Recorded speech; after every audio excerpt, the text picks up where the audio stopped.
নমস্কার।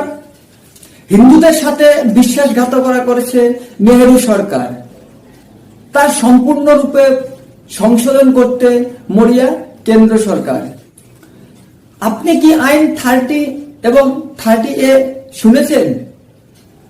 আপনি কি আইন 30A এর অর্থ জানেন?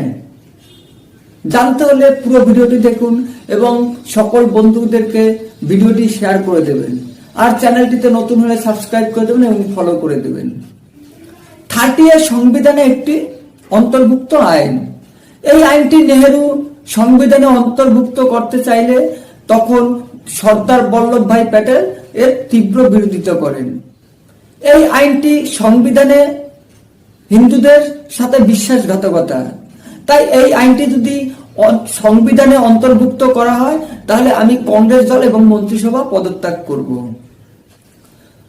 তাই সর্দার বল্লভভাই প্যাটেলের কাছে মাথা নত করেন নেহেরু।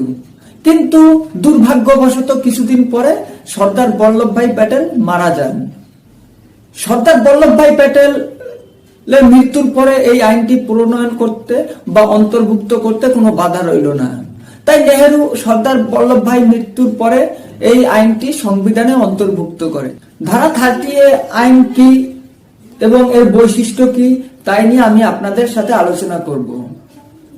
ধারা 30A আইন অনুসারে কোনো হিন্দু তাদের ধর্মীয় শিক্ষা নিতে পারবে না এবং নেওয়া যাবে না।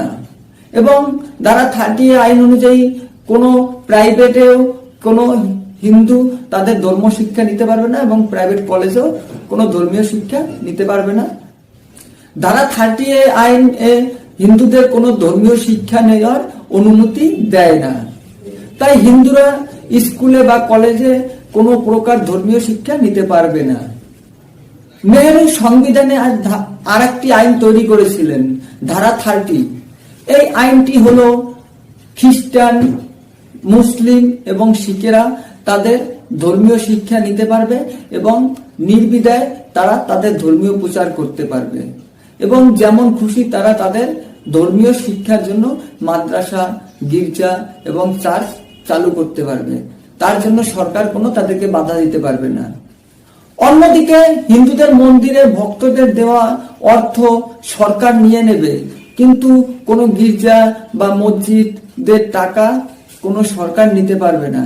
তাই ধারা 30A আইন কি বিলুপ্ত হওয়া উচিত? কমেন্ট বক্সে জানাতে ভুলবেন না।